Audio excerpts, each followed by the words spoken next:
Wah, gaya sekali dia. Percaya pada Yesus. Yesus saja nggak percaya sama lu. Saya pernah di katedral membantu pengakuan dosa. Saya duduk dengan baik dan rapi, saudara-saudara. Tenang. Tiba-tiba anak SMP masuk. Dia lihat, Mas Reko, ada jadi. Tenang aja.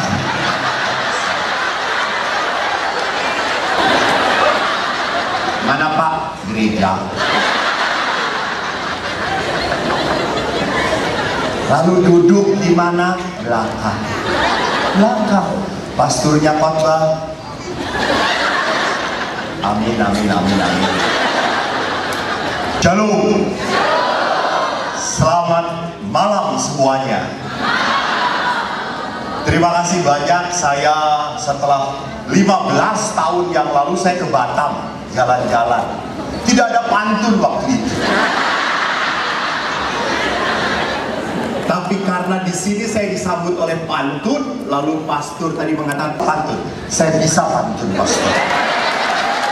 Pastor sudah lama di sini tidak bisa, saya bisa. Karena pastor tidak bisa, maka pastor tidak dikagumi oleh suster-suster.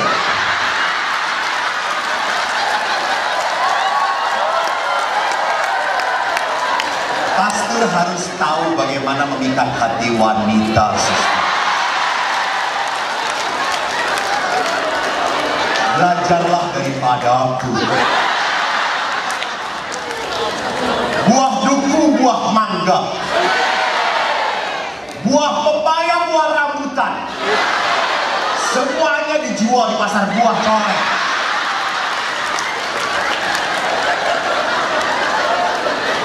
Keren nggak, pastor?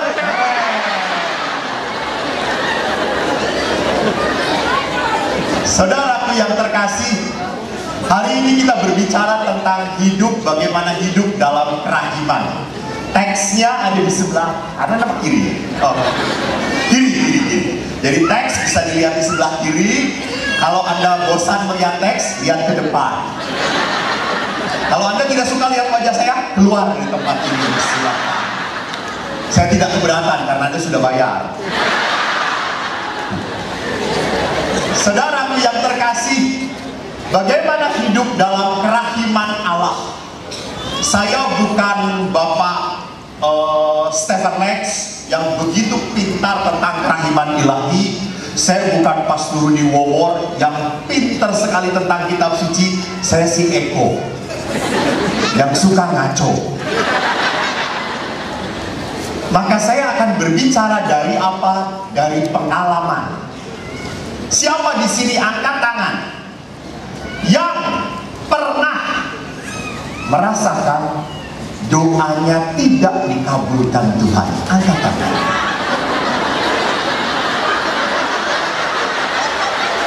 Ya Tuhan Yesus, semuanya, termasuk pastor parokinya. Diam-diam Pastor Frans ini punya banyak harapan. Saya tahu pastor, betapa berat penderitaan pastor. Jadi kalau Tuhan tidak mengabulkan doa saya, doa Anda, apakah Anda masih berdoa?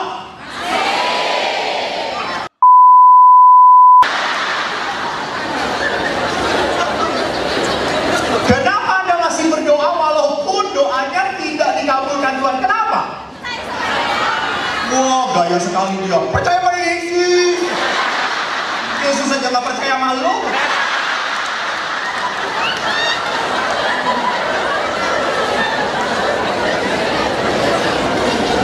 Jadi Bapak Ibu yang terkasih, kalau bicara tentang kerahiman Allah, kita berbicara di dalam perjanjian lama. Seperti apa dalam perjanjian lama?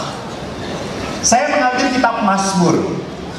Kalau Bapak Ibu melihat di sana, yang saya kuning, beri warna kuning, kelihatan atau tidak? Yang tidak kelihatan, baca dengan iman. Saya bacakan sedikit saja yang saya warnai kuning.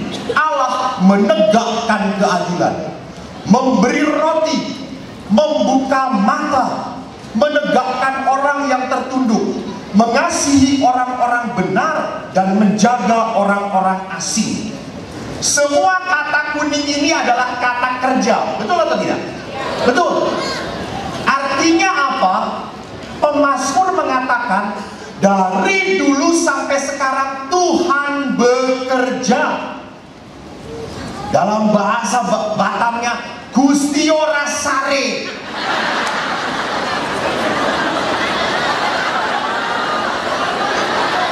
Dalam bahasa Floresnya, Gusti ora turu.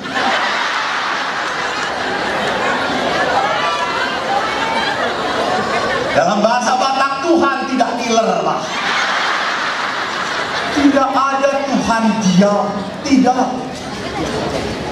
Jadi saya suka sedih kalau ada umat yang berkata, pastor, Tuhan itu tidak mengingat saya, Tuhan itu tidak pernah memberkati saya.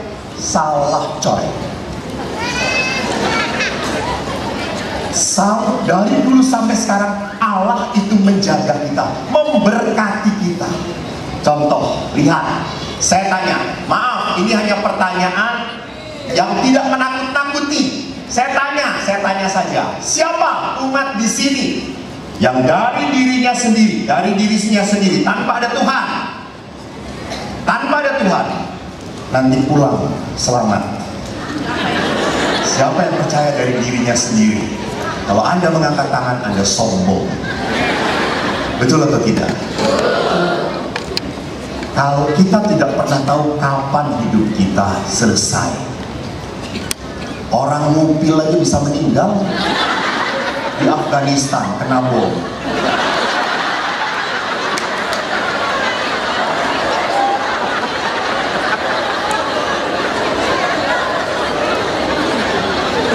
Jadi setiap saat kita harus sadar Tuhan itu memberkati kita. Maka pemazmur pun meneruskan bacaannya, mengatakan apa? Ia menyembuhkan orang yang patah hati, membalut luka mereka, menegakkan orang yang tertindas. Maka tidak aneh kalau Mazmur memberikan kesimpulan Tuhan adalah penyayang, pengasih, panjang sabar, dan besar kasih setianya. Saya ingat sekali sebuah lagu yang selalu saya kenang kalau saya sedang bingung, sedang linglung. Bunyinya begini lagu itu. Anda yang bisa bernyanyi, tahu lagunya, silahkan bernyanyi. Yang fales, diam saja.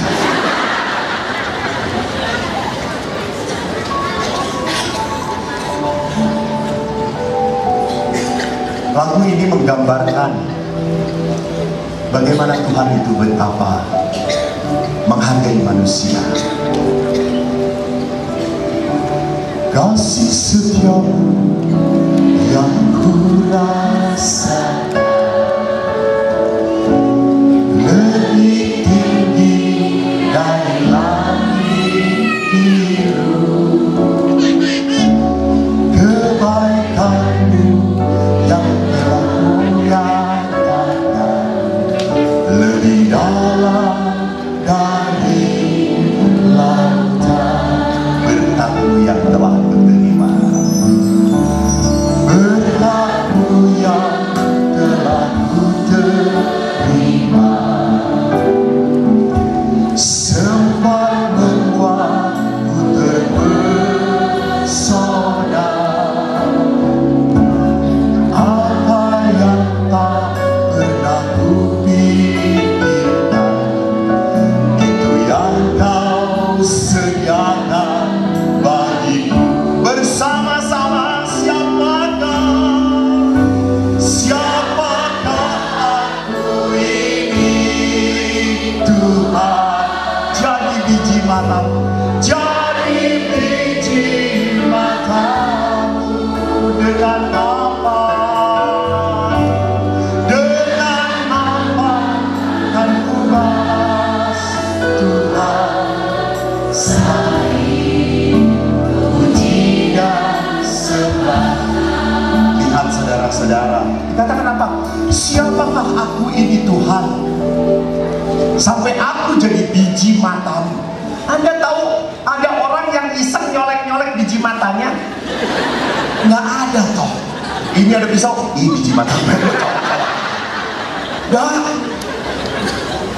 Dan Bapak Ibu lihat kata-kata ini ada di Mazmur, biji mata Allah. Saya suka ngomong, Tuhan, Engkau tuh begitu menghargai manusia, padahal manusia tidak pantas dihargai.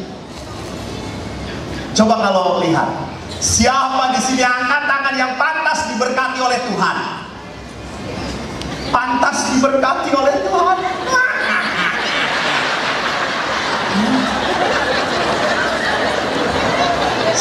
Saya berpikir ya, kalau masuk surga itu ditimbang-timbang, ini kebaikan saya, ini kejahatan saya, mana yang lebih banyak? Jelas pasti kejahatan saya. Saya aja begitu, apalagi Pastor Frans. Ya kita satu nasib, Pastor. Saya tenang-tenang saja karena saya tidak tidur di pasturan. Jadi saya tidak mungkin diracun, saudara-saudara. Tapi saya jengkel, Pastor Frans tidak kenal saya, sedih sekali saya. Saya aja kenal beliau, keluar dari WC pastor.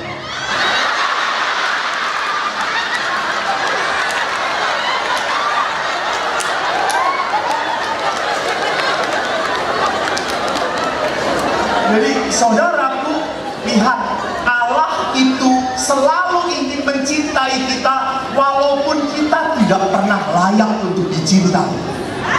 Maka di dalam perjanjian baru, kalau kita berbicara tentang Yesus Kristus, Injil Yohanes berkata, barang siapa melihat aku, dia melihat Bapa. Jadi kalau mau tahu seperti apa dan siapa Bapa itu, lihat kata-kata, tindakan dan perbuatan Yesus. Semuanya memperlihatkan Allah yang Maha Rahim. Yesus tidak hanya ngomong, Yesus berkata, tidak ada kasih yang lebih besar daripada kasih seorang yang menyerahkan nyawanya untuk sahabat-sahabatnya. Yesus berbicara tentang siapa? Yesus berbicara tentang siapa? Yesus berbicara tentang dirinya sendiri. Saya menyerahkan. Kenapa? Kamu ini sahabatku. Maka di akhir dari perikop ini dikatakan apa? Inilah perintahku, kasihilah seorang akan yang lain. Jadi perintah Yesus jelas apa? Rahim. Kau harus punya kerahiman, belas kasih pada orang lain. Nanti kita tanya, kita lihat kenapa banyak orang yang keluar dari gereja kok tidak punya kerahiman, padahal pastornya sudah berkata damai Tuhan bersamamu. Lihat para suami istri kalau salaman, tapi kalau lihat istri orang lain, damai Kristus.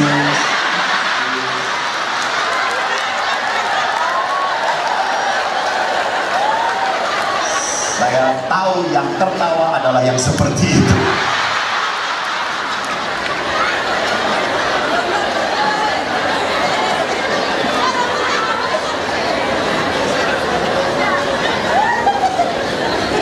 Jadi orang banyak, maaf sekali, maaf. Orang banyak berdoa, tidak menjamin dia menjadi orang yang penuh kasih. Kenapa? Mungkin dia datang berdoanya dengan tangan terkepal dan hati yang keras. Tidak mungkin diubah oleh Tuhan.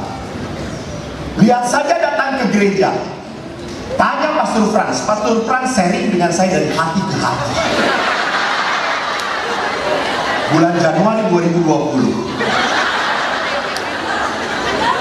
beliau mengatakan, Pastor Eko, saya tuh kalau lihat umat gereja Santo Petrus, kalau ke gereja hari Minggu bagaimana gayanya? Mana Pak? Gereja. Lalu duduk di mana? Belakang. Pasturnya khotbah, Amin, amin, amin, amin. Padahal Pastor Frans menyiapkan khotbah sudah bertahun-tahun. Loh, jadi pastor berapa tahun itu menyiapkan khotbah? Bertahun-tahun. Umat yang mendengarkan, jelas? Jelas. Apanya yang jelas? Jelas, pastor masih di depan.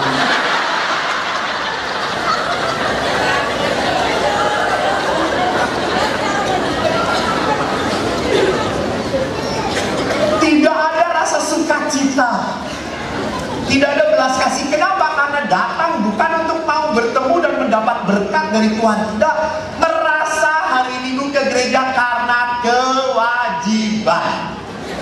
Betul? Bertobatlah.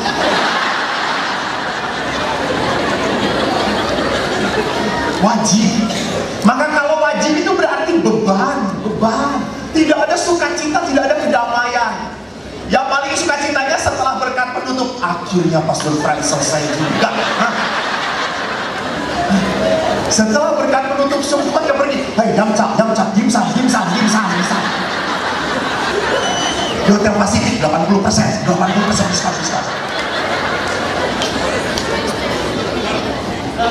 Jadi saudaraku yang terkasih, sekali lagi, kalau kita berdoa dengan tangan yang mengepal dan hati yang keras, tidak akan pernah menghasilkan belas kasih. Dan doa kita menjadi hambar tawar dan tidak pernah mengubah hidup kita. Maka bagaimana Yesus tidak hanya mengajarkan, tapi memberi perumpamaan yang jelas. Belas kasih itu seperti apa? Umat di Batam ini pernah mendengar Injil Lukas tentang orang Samaria yang baik hati? Pernah? Pernah baca sendiri? Tuhan dengarkan mereka, Tuhan. Kalau bohong, Tuhan biarkan mereka pulang dengan bisul. Sudah saya percaya pada Anda bahwa dalam Injil Lukas ada orang yang disalun. Perjalanan dari mana? Yeriko ke Yerusalem. Salah, Yerusalem ke Yeriko. Ya. Pernah. Percis salah.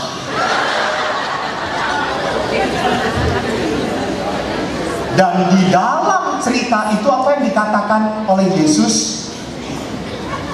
Kecepatan saya. Siapakah sesama bagi orang yang dirampok itu? Orang yang telah menunjukkan belas kasihan kepadanya.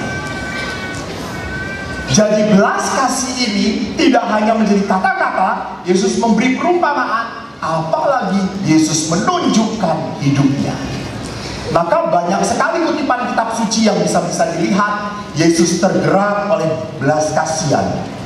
Waktu orang perempuan yang berzina ditemukan, dia harusnya dilempari sampai mati. Apa kata Yesus?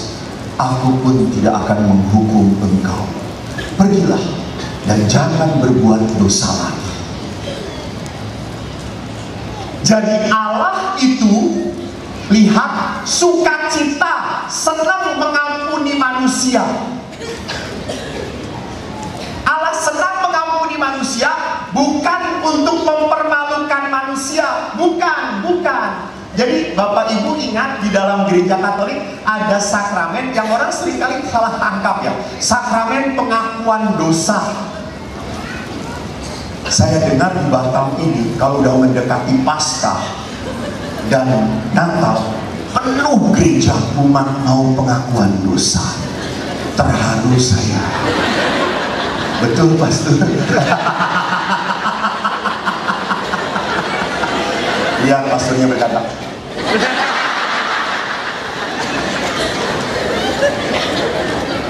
Kenapa? Karena orang berkata sakramen pengakuan dosa, seolah-olah saya ini seperti seorang pencuri yang harus mengaku saya sudah ini. Tidak. Maka kalau sakramen pengakuan dosa, umat itu pinter, selalu cari pastor tua, budek, mau mati.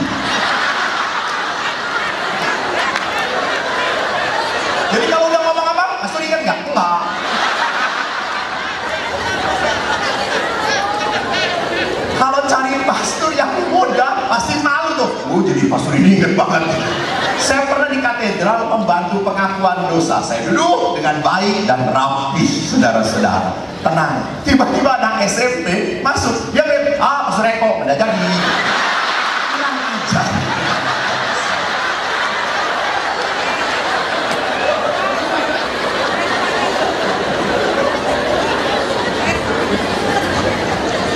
Bapak Ibu, saudara-saudara yang terkasih, ingat, sakramen pengakuan dosa ada nama yang lain yang lebih indah, yaitu apa? Sakramen rekonsiliasi. Saya mau berdamai dengan Tuhan. Halo, saya mau berdamai dengan Tuhan.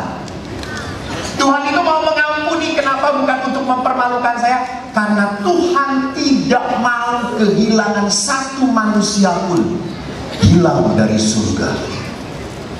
Maka gereja memberikan sakramen rekonsiliasi, berdamai. Maka Bapak Ibu ingat, kalau sudah sakramen rekonsiliasi, Anda langsung merasa bahagia, tenang sekali, sukacita. Itu buah dari perdamaian. Dan gereja menawarkan itu di masa Advent.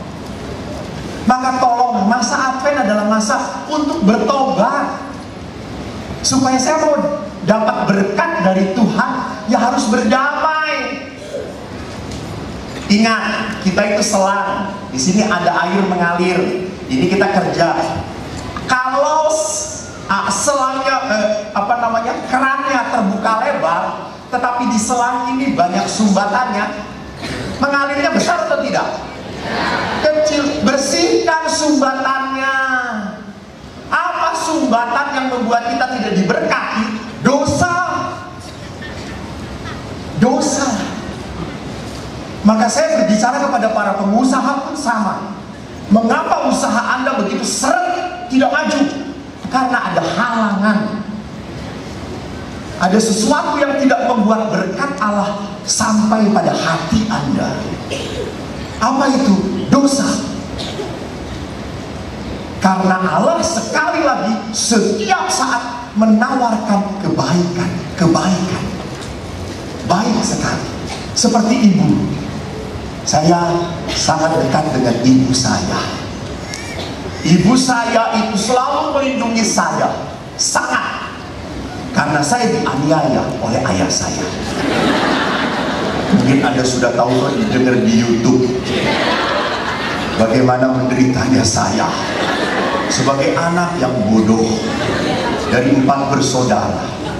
Dan ayah selalu membanding-bandingkan saya. Eko itu bodoh. Dan saya sedih, tidak ada kebanggaan. Saya sedih, tunduk. Dan setelah ayah pergi, ibu datang, Eko sini. Eko tidak apa-apa, Eko bodoh tapi tetap Eko anak ibu. Dan ibu selalu mengatakan, harus ada yang bodoh kok supaya ada yang pintar.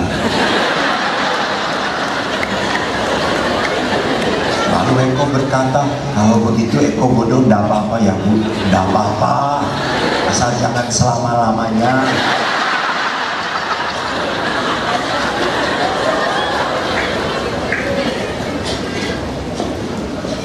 Dan saya selalu dibandingkan dengan teman saya tetangga, dia rajin sekali, sudah pinter rajin.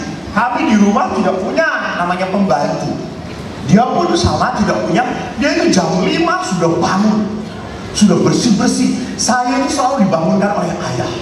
Bangun, lihat anak tetangga rajin sekali. Kamu malas katanya mau jadi pastor.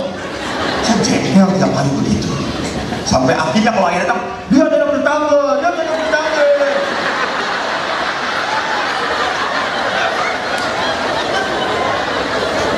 Setelah besar, saya ikut masuk seminari, saya sudah jadi pastor. Anak tetangga yang dibanggakan oleh ayah itu sudah menikah, tapi kerjanya tidak jelas. Jadi cuma main gitar di jalanan, kumpul dengan anak-anak muda.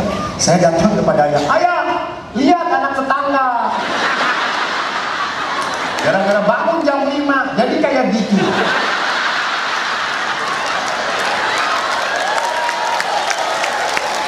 Coba bangun siang, jadi pastor.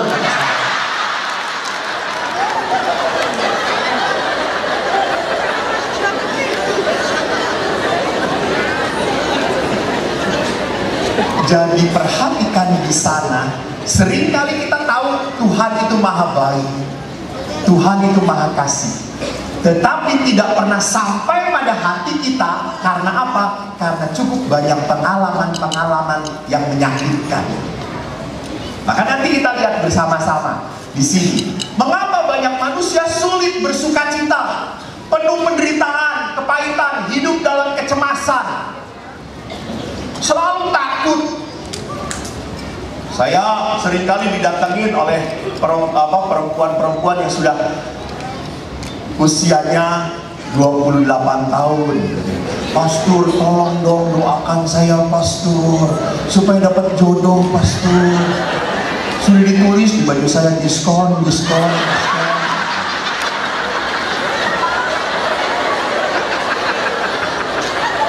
Kelihatan. Bahkan sudah ditulis di sini, beli satu dapat dua. Terus saya tanya, satu lagi apa? Penderitaan bersama saya. Jadi banyak sekali orang yang menikah karena apa? Karena dia yang lain menikah, jadi otomatis ikut menikah. Belum tentu. Tidak semua orang dipanggil untuk menikah. Buktinya Pastor Frans.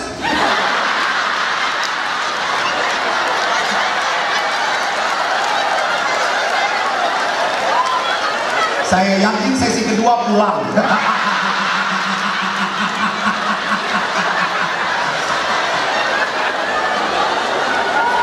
Maaf Pastor, maaf Kak.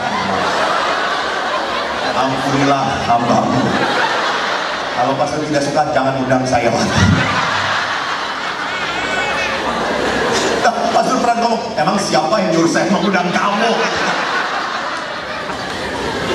Jadi Bapak Ibu yang terkasih, lihat di sana bahwa seringkali orang ketakutan, yang lain menikah, yang lain punya suami, punya istri, punya anak, seperti sebuah keharusan punya anak itu.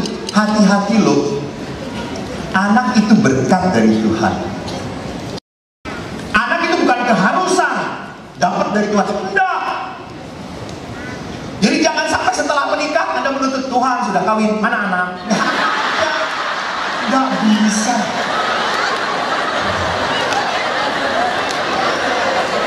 Anak itu hadiah dari Allah.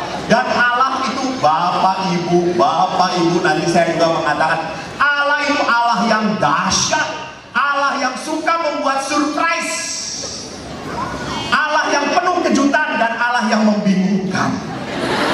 Betul. Mengapa membingungkan? Gini, saya di Pratista, saya ditanya, Pastor, bertahun-tahun ini tugas di mana?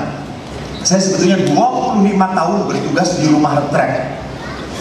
Saya sudah banyak khotbah seperti ini khotbahnya, tapi tidak pernah dikenal.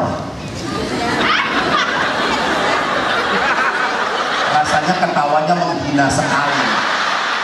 Padahal kelompok kerahiman ilahi. Bagaimana ketawanya tidak ada kasih sayang?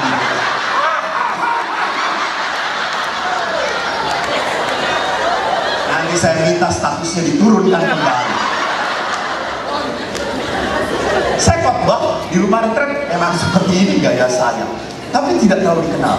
Tiba-tiba saya tahun 2017 saya diminta ke Itali untuk ongoing formation. Lalu sepulangnya dari sana, pastor pimpinan mengatakan, kamu pindah ke tebing tinggi. Di mana itu, Pak? Batak. Mantap sudah. Saya sudah biasa apa? Biasa dengan kekerasan. Saya berangkat ke sana, saudaraku yang terkasih, menarik umatku yang terkasih di sana. Waktu saya datang, Gua Maria itu kotor sekali. Pohonnya kesana sini. Kebetulan saya senang sekali berdevosi kepada Bunda Maria. Dan rupanya saya sendiri 1 minggu yang banyak datang ke Gua Maria itu kelelawar. Jadi saya syukur Tuhan, kelelawar di sini Katolik Tuhan.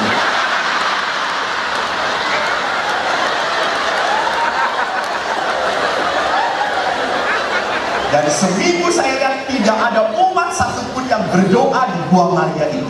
Haleluya. Saya berterima kasih karena rupanya yang butuh pertobatan adalah kelelawar. Lalu saya bersihkan apa namanya Gua Maria itu, dan senang saya naik ke atas pohon. Lalu umat datang, pastor, naik ya, itu tambah lagi pastor, terus potong itu lagi. Ini golok lu pergi dari sini. Bukan yang nolong malah nyuruh. Tapi ya sudah, saya bersihkan. Setelah bersih, saya hobi sekali malam berdoa rosari. Tiba-tiba saya mengatakan, Bunda, biarlah ini sebagai tanda sayangku padamu. 6 bulan terjadi, tiba-tiba video saya di YouTube membludak, dan saya tidak pernah memasukkan ke YouTube, tidak pernah. Ada orang lain, saya tidak punya IG, saya tidak punya Facebook. Semua orang membludak, dan akhirnya saya dicari-cari dan terkenal. Sebentar. Jangan gitu ketahuan. Saya tidak tahu apa ini. Rupanya ini adalah rencana Tuhan. Karena beberapa bulan kemudian kami membangun gereja di stasi. Dan di stasi itu Bapak Ibu yang terkasih, kolektenya dahsyat sekali. 2.000 rupiah untuk pembangunan gereja, saudara-saudara. Lalu saya berpikir, Tuhan pasti 70 tahun akan berdiri gereja ini.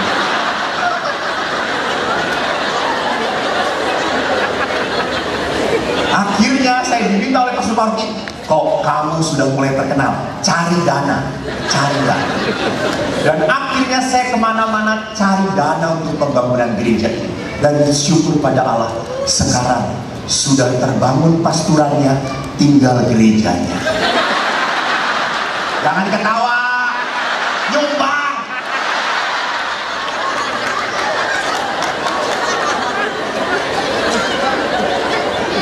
Jadi apa yang saya mau katakan, lihat rencana Tuhan. Saya sudah lama berkhotbah, saya sudah biasa begini, lalu tiba-tiba begitu meledak, karena pada saat itu paroki ini sungguh membutuhkan dana, dan banyak orang yang membantu. Ini karya Tuhan. Sampai saya berkata, Tuhan, saya tidak mau terkenal, udah repot. Apalagi kalau udah banyak ibu-ibu minta foto, aduh ampun. Saudara-saudara, ibu-ibu kalau minta foto, desel semuanya. Semua ditempelkan pada saya.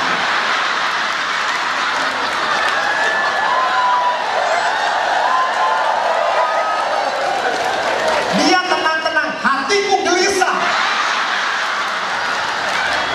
Ayo dong.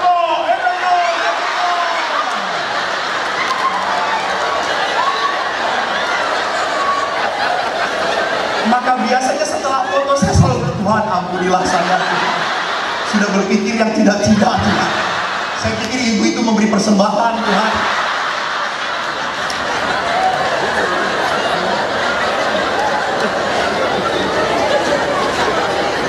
Jadi Bapak Ibu lihat, kenapa begitu banyak orang yang sulit bersuka cita. Kenapa? Padahal Allah itu menawarkan belas kasih. Kita lihat di sini, orang banyak tergerak hatinya oleh belas kasihan, seperti domba yang tidak bergembala. Manusia masuk dalam perangkap hidup. Kalau manusia masuk dalam perangkap hidup, punya semboyan, bukan pantun. Duit bukan segala-galanya dalam hidup, betul atau tidak? Setuju?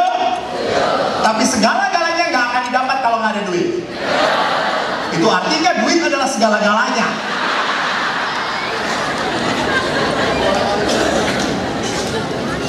Ya, hati-hati. Kita berpikir bahwa dengan banyak duit kita akan makin banyak bahagia. Kata siapa? No. Saya imam Lihat Pastor Frans juga imam. Kami mengikrarkan kaum kemiskinan. Saya kalau dapat sesuatu kasih pimpinan, saya bahagia sekali. Kenapa? Bapak Ibu ingat, tanyakan Pastor Frans. Ibu-ibu selalu datang ke pastoran, Romo, makanan Romo. Nah, bahkan pasturnya makan juga ditungguin, ayo tambah Romo, tambah. Padahal suaminya pun tidak pernah digitukan.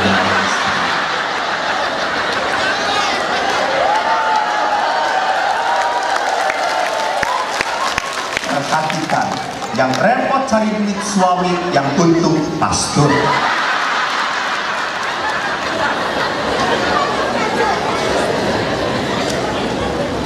Umat itu sangat baik dengan pastornya. Saya selalu diundang untuk makan, tidak pernah diundang untuk olahraga. Dan saya kan kalau menolak hau isi. Jadi, ayo pastor makan, pastor, ayo, ayo makan pastor, lain.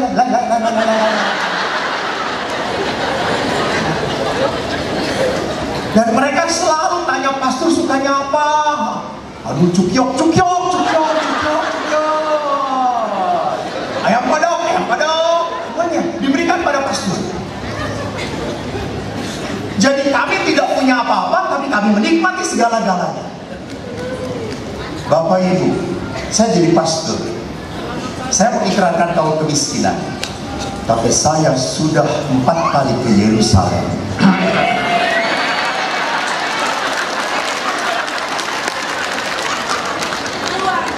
Siapa yang bayarin?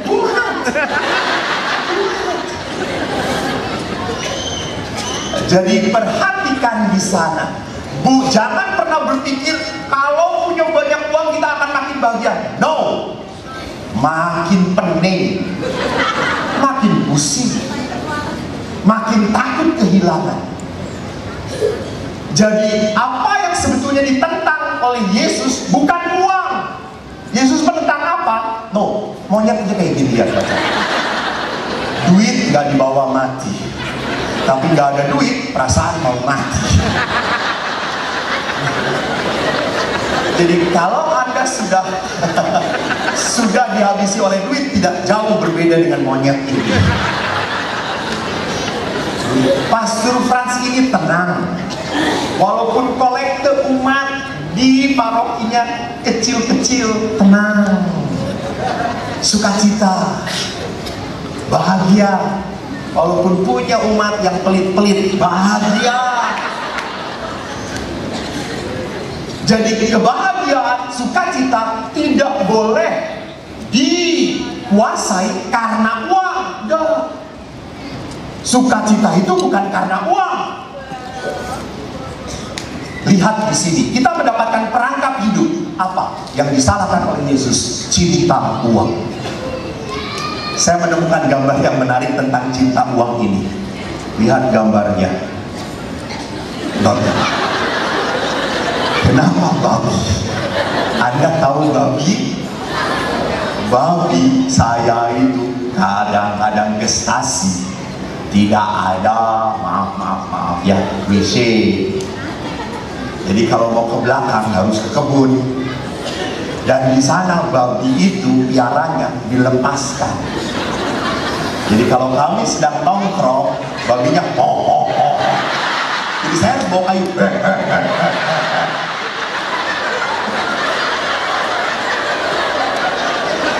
Jadi kalau sekali buang air itu bisa 1 meter pindah-pindah.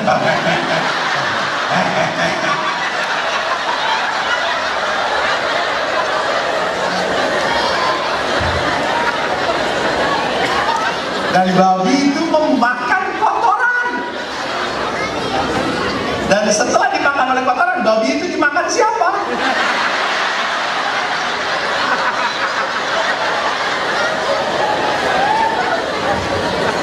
Tapi itu hebatnya babi ya. Makanannya seperti itu tetap harus sencingking.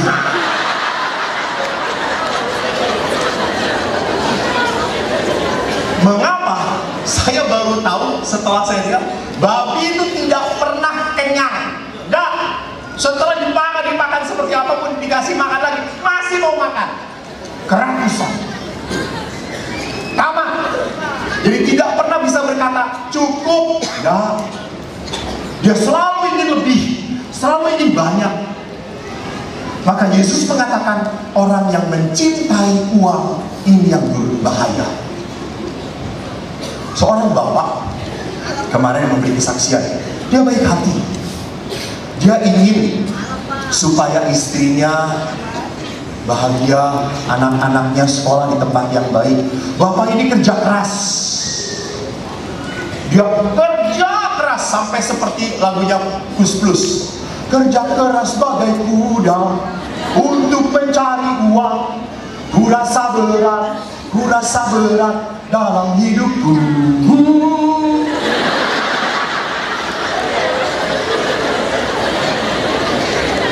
Bapak ini kerja keras dan akhirnya apa? Namanya berkat, namanya uang. Itu kan kadang-kadang naik, kadang-kadang turun. Betul atau tidak? Nggak mungkin lah usaha naik. Nah, usaha itu di mana-mana mengenal fluktuasi, kayak ombak, naik, drop. Dan hati-hati, pada saat usaha Bapak ini drop, apa yang terjadi? Bapak ini menjadi emosional, marah, jengkel. Karena saya sudah usaha keras, saya nggak dapat apa-apa, kurang cuannya, nggak sesuai dengan usaha. Maka pada saat ia marah, ia pulang ke rumah, ketemu anaknya menjadi sasaran. Dan kebetulan anaknya perempuan, dia hajar, dia pukul, dan dia ngomong kalau marah, anak ini saya dimasukkan ke dalam ruangan dan dikunci oleh dia. Perempuan, sampai akhirnya karena begitu pengalaman pahit anak perempuan ini tumbuh menjadi seorang anak perempuan yang ingin menjadi laki-laki. Dia tidak pernah mau rambutnya panjang, selalu pendek. Dikasih boneka dilempar. Ya, saya pistol-pistolan. Jadi emosi ayahnya yang dipengaruhi oleh kondisi keuangan membuat hubungan dengan anaknya hancur. Bapak Ibu, tolong perhatikan. Bapak itu bekerja untuk siapa? Siapa Pak? Keluarga, betul. Untuk istri dan anak-anak. Tapi jangan sampai keluarga habis waktu untuk bekerja, hubungan dengan anak-anak gak ada. Menyedihkan. Pernah seorang bapak sharing dengan saya, Romo, betapa nangisnya saya. Kenapa Pak? Anak saya SMP, Romo. Kita ajak jalan ke mall. Biasa toh di mall, saya ingin dekat dengan dia. Saya peluk dia. Apa terjadi anak itu? Berkata apa? Papa, jangan peluk-peluk, malu. Kayak film India aja. Ini jangan peluk-peluk. Saya sedih, Romo, padahal dia anak saya, Romo. 2 minggu kemudian, bapak ini melihat anak ini jalan-jalan di mall dengan pacarnya, sedang berpelukan. Dan anaknya tenang sekali. Lalu bapaknya ngomong, ya Tuhanku Yesus, saya yang memberi makan, dia yang untung.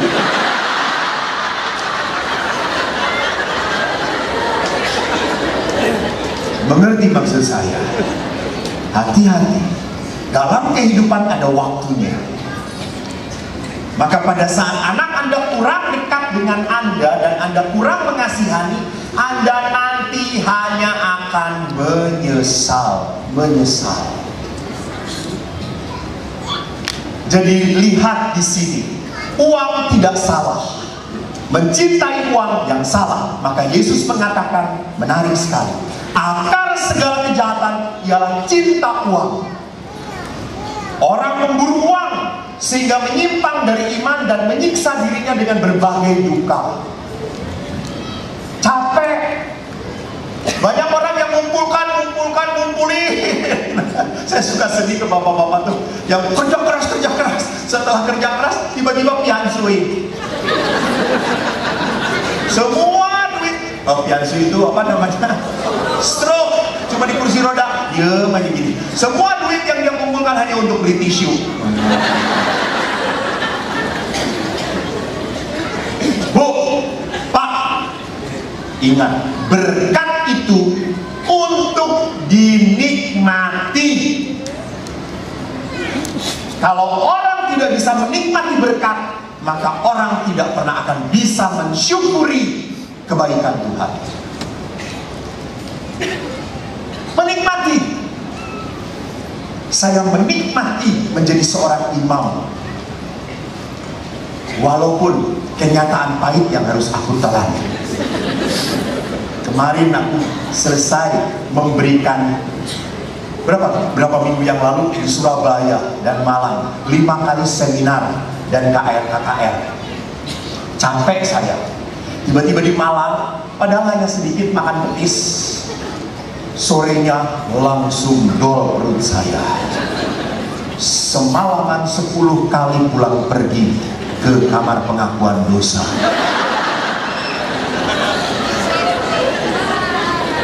Paginya saya harus naik pesawat dari Surabaya ke Jakarta untuk pergi ke Medan. Di bandara, sampai situ ada pengumuman pesawat saya diundur 2 jam. Saya berteriak haleluya, karena kalau dongkol pun tetap menderita. Saya berkata haleluya. Saya duduk, tiba-tiba saya kena serangan demam. Itu 1 jam saya cuma begini, kedinginan. Lalu saya langsung berpikir, coba ada istri, pasti ada yang nemenin, kata saya pikir. Lalu saya telepon adik saya seorang perawat. Saya tanya, Dek, aku kena demam. Wah, kakak kena dehidrasi. Kamu minum dengan minuman yang Pokari, minum Pokari. Terus saya lihat di Surabaya itu Alfamartnya di pojok. Saya harus jalan karena nggak kenal siapa-siapa. Lalu saya berpikir, coba ada istri tinggal mah beliin mah. Akhirnya cuma gini aja terus. Saya lihat ada sosok suster yang lewat. Aduh, bukan muhrim saya.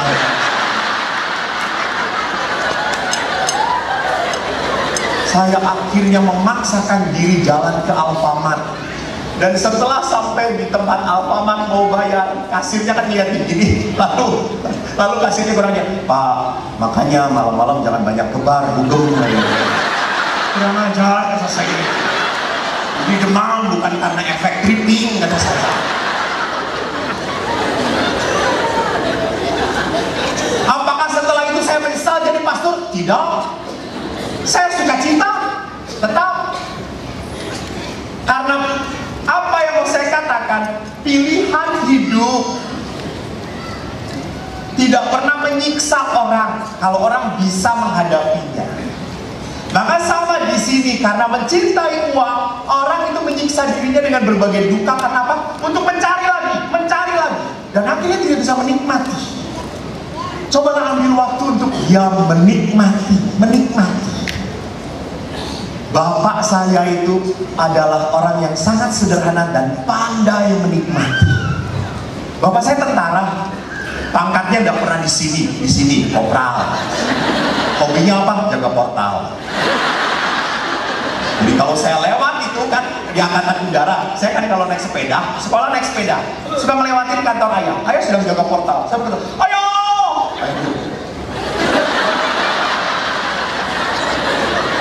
Lalu saya tanya, ayah, kenapa kalau anakmu lewat? Ayo, ayah diam saja. Tidak boleh, nanti ditempeleng oleh komandan. Oke. Jadi saya setiap lewat cuma.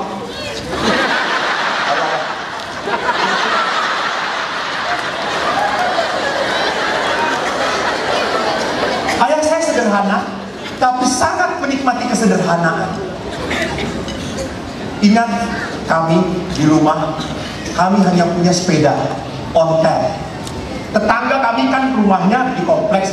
Kalau di kompleks itu satu punya, yang lain kan ingin punya juga. Tetangga kami itu sudah punya motor, padahal pangkatnya sama dengan ayah. Ayah itu masih punyanya sepeda. Sampai berkata, ayah, dalam bahasa Jawa, tetangga sakit, gue motor, masa masih sepeda ayah. Le, sepeda enak le, enak, siler. Anda tahu siler? Siler itu kalau naik sepeda ada anginnya, sepoi-sepoi, enak. Kowe yang gigi tak terke, tak terke. Jadi kamu mau kemana-mana saya antar. Dan betul memang, kalau naik sepeda itu saya suka terkantuk-kantuk. Karena terkantuk-kantuk, kaki saya masuk jari-jari. Berkali-kali dan berdarah. Akhirnya ayah berkata, oh ini kepenaan ya numpak pit ya. Nggih, Pak. Ya wes, tak taleni wae. Akhirnya saya ditali supaya selamat, tidak ngantuk. Dan betul selamat. Suatu hari ayah naik sepeda kenceng nabrak becak. Ayah loncat, saya diam aja. Lalu ayah berkata, loncat. Wong ditaleni.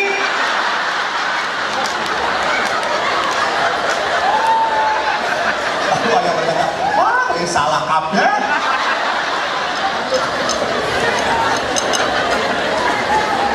Bapak Ibu yang terkasih, ingat, justru pengalaman-pengalaman yang seperti itu tuh bisa indah sekali untuk dikenang. Betul tak? Nah, coba kalau orang punya segala-galanya, biasa-biasa aja. Ingat tidak, saya itu sejak kecil diajari oleh ayah kreatif. Jadi jangan pernah lupa, anak-anak itu harus belajar kurang, jangan berlebih. Jangan makan, ambon terus makan. No, biar kurang. Ingat waktu kecil, penderitaan satu-satunya membuat kita kreatif juga. Bapak Ibu ingat, waktu pensil kita sudah kecil segini, saya selalu berkata, ayah, pensilnya sudah kecil, beli ayah, masih bisa dipakai. Bagaimana caranya? Disambung dengan kertas. Betul atau tidak? Atau sama-sama miskin dengan saya? Rupanya saya ini banyak teman loh ya. Kalau penghapus hilang ganti apa? Oh, kere apa?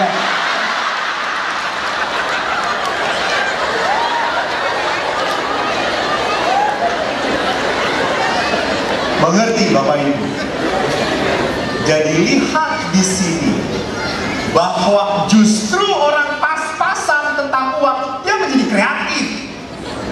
Bukan punya segala-galanya, banyak fasilitas. Anak sekarang kan terlalu banyak fasilitas. Hilang bolpennya, nih ada. Nggak mau pindah. No, that's not right. Karena hidup itu berat.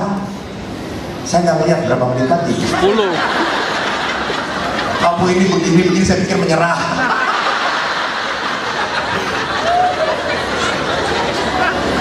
Berikutnya, apa yang membuat orang tidak bisa punya kerahiman? Tadi, orang mencintai uang. Yang kedua adalah punya kemarahan, benci, dendam, kesombongan. Saudaraku, hidup bersama orang lain itu tidak mungkin tidak bergesekan. Selalu ada hal yang membuat kita jengkel. Coba lihat saja waktu pacaran. Anda pas pacaran selalu merasa cocok dengan pacar Anda, betul atau tidak? Itu semua dusta. Dicocok-cocokkan. Karena waktu pacaran laki-laki itu hebat banget. Saya selalu kalau tidak ada retret Pastor Frank, saya nanti tolong dicontoh supaya panjang umur dan ditabungi oleh suster-suster. Saya itu anak kecil ketawanya. Saya kalau tidak ada retret lihat orang pacaran, Pastor. Karena apa? Kalau orang pacaran laki-laki ngomongnya tingkat dewa, dan perempuan kelihatan begonya, mau aja dibohongin.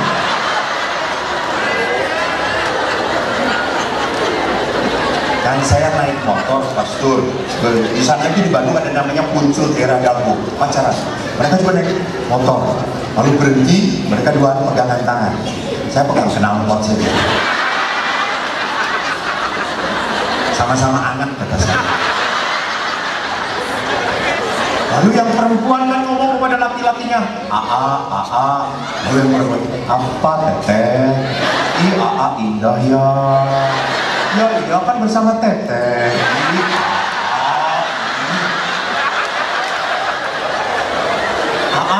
Lihat bintangnya banyak sekali ya. Iya, teteh banyak sekali. Tapi kurang satu teteh. Kok tahu sih? Kan yang satu ada di sebelah.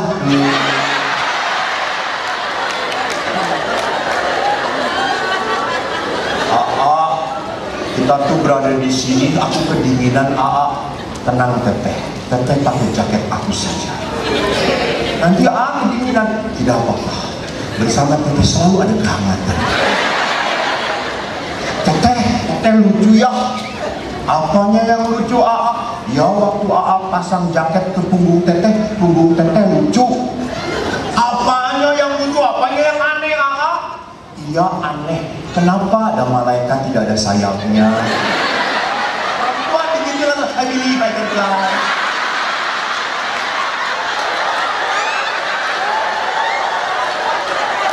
Jadi Pastor Frans kalau ke susteran datang katakan, ayo malaikat-malaikat.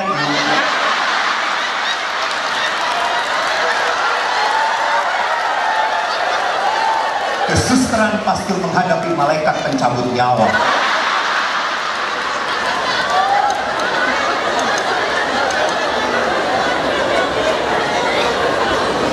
Jadi Bapak Ibu yang terkasih, orang marah jengkel pada saat pacaran memang semuanya dicocokkan. Setelah berumah tangga, you come to the real life. Ya toh, sebelum pacaran, kaulah segalanya bagiku, kaulah pujaan hati ini, tak mungkin ku melupakanmu. Itu sebelum pacaran. Setelah menikah,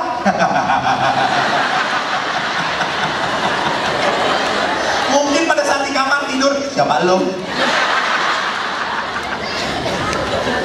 Melupakan.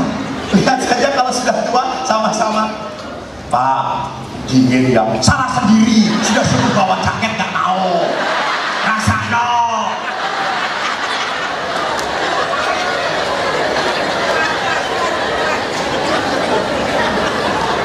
Ada seorang istri, saya ingat sekali, bapaknya datang, kan kita sedang ziarah, istrinya sedang makan, suaminya tuh ngeliat, mama ngerasain, gak, nanti habis.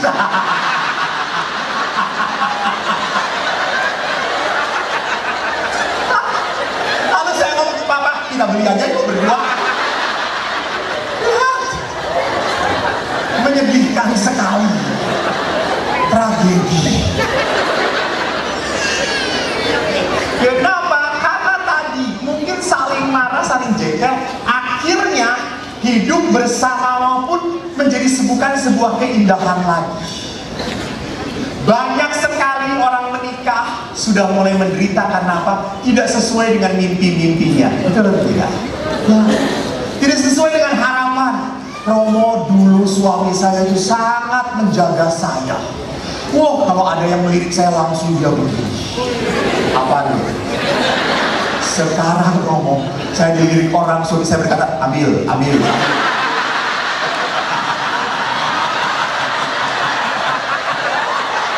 Pastor Frans kok ketawa? Kok mengerti ya?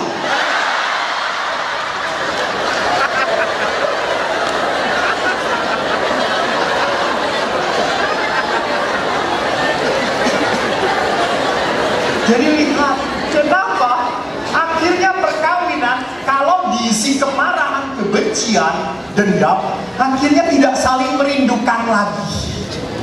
Saya bisa melihat kalau sedang duduk, kalau berjauhan laki perempuan, pasti itu suami istri asli. Tapi kalau deketan, pasti itu istri yang keberapa.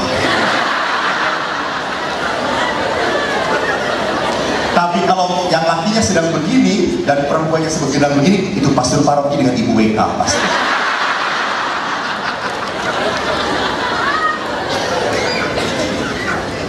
Maka perhatikan, seringkali di sini ada banyak anak-anak ya.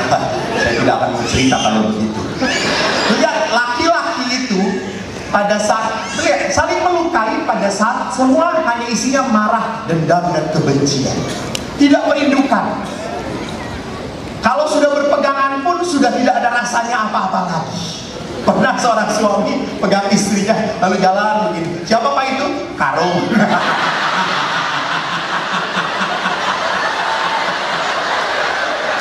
Memang istrinya sih besar. Pak, jangan gitu Pak.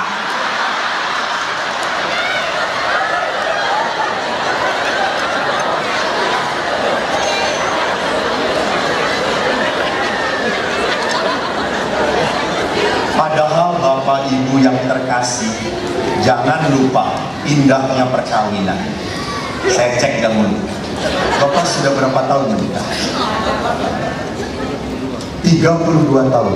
Bapak sadar bahwa jangan begini pertanyaannya belum juga. Bapak sadar bahwa perkawinan itu membuat wajah Bapak dan Ibu saling mirip satu sama lain. Betul. Coba cek.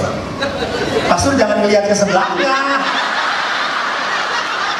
Pastor malah mau lihat istri Bapak. Beda.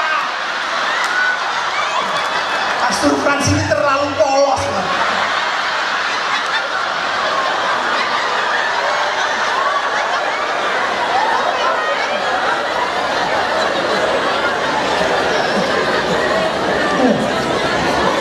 Jadi pernikahan itu membuat wajah pasangan menjadi sama. Tiap hari ketemu di kamar tidur. Anda bayangkan, Anda menghembuskan napas, istri menghirup. Lihat suami. Oh.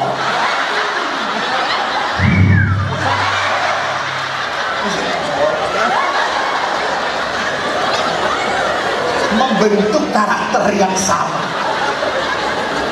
karena sering bersamanya, dan suami istri makin saling mengerti satu sama lain.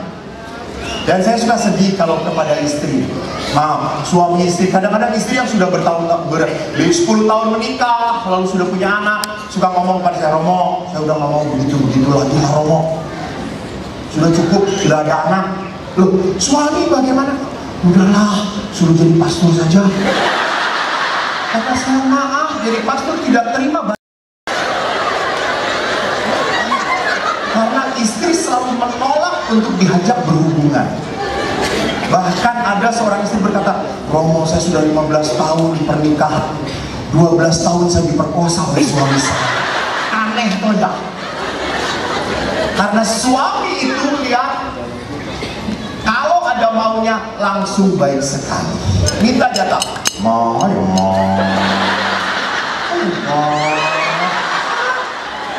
Lalu suami pintar. Sedang ada tamu. Oh ya sudah, nonton sepak bola aja. 2 hari kemudian masa tamu nggak berhenti. Lalu akhirnya mau. Perempuan pintar. Bawang merah. Minyak kayu putih.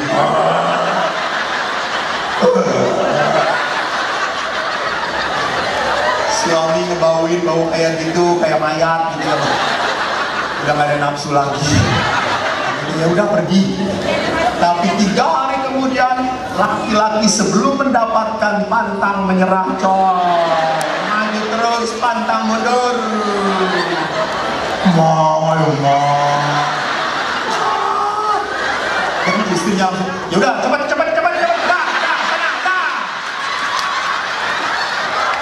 Pastor Frans yang paling bahagia ya.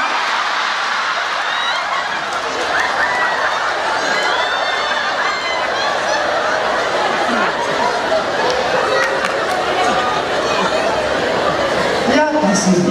Kenapa hubungan suami istri yang harusnya indah, saling mengasihi, menjadi beban? Aneh.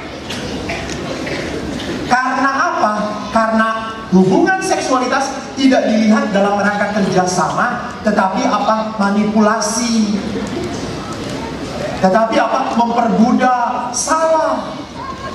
Bahwa hubungan seksual itu untuk membuat semakin cinta.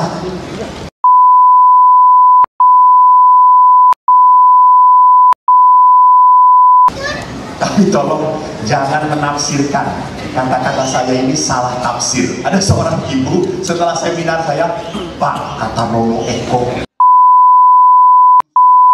jadi sebelum kita melakukan, kita rosario dulu.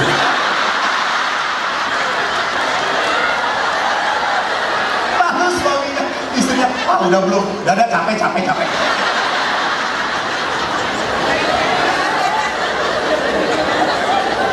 Maka Bapak Ibu yang terkasih, lihat di sini. Saya mau menghentikannya, masih bingung sebentar.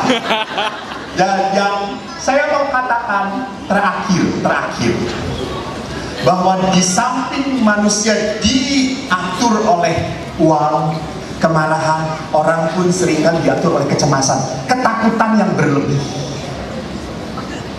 Takut bisa nggak ya? Maka maaf, saya tidak setuju kalau ada pasangan suami istri yang mau datang, saya mau diberkati, Romo, maaf ya, kami menikah tapi sebelum menikah kami sudah pisah harta. Nggak benar. Sebelum menikah sudah takut cerai, ya jangan nikah. Betul atau tidak? Sama saya kalau memberkati toko pun, Romo tolong berkati tempat usaha saya datang, saya tanya, Pak, Bapak yakin nggak tempat usaha Bapak diberkati oleh Tuhan? Kalau Bapak itu berkata, ya terserah gimana nanti, nah kan saya berkati. Orang memulai usaha dengan apa? Ragu-ragu ngapain? Orang harus yakin, percaya. Memang ada ketakutan, ya memang ada kecemasan, tapi jangan berlebih. Kita lebih punya iman, punya harapan. Maka saya juga suka sedih kalau ada toko-toko Katolik gitu ya. Toko-toko Katolik jelas usahanya sedang surut gitu. Kan namanya juga usaha naik turun. Karena surut dipakailah kucing begini-begini. Kata saya, Bu, tetap gak akan laku. Coba pastor paroki di sini gambarnya begini-begini. Saya nggak ngomong pastor Pras, saya ngomong pastor Pras.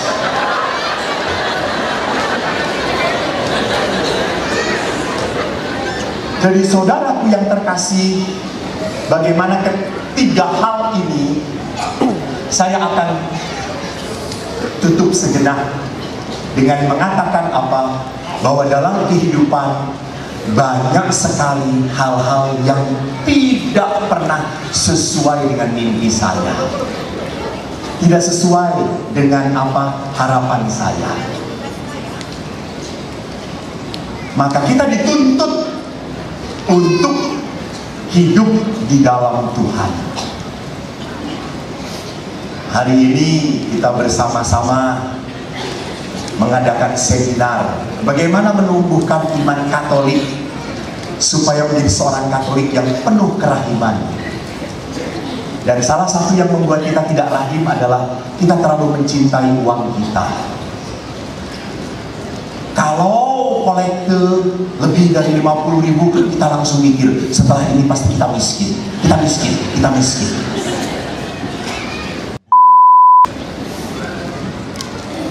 Hidup kita di tangan Tuhan. Jangan pernah takut. Saya ingat di rumah kami punya sumur. Waktu kering sumur itu tetap bagus dan tetangga selalu datang. Saya sebagai anak kecil yang berkata, ayah jangan diberi-berikan, nanti habis air sumur kita. Ayah berkata, sumur makin banyak dikasihkan airnya, makin banyak airnya nanti. Begitu juga rezeki.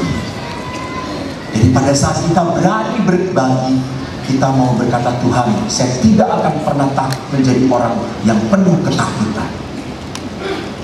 Saudaraku, Anda bersyukur menjadi orang Katolik. Karena di Katolik tidak ada perpuluhan, saudara-saudara. Betul? Bertobatlah.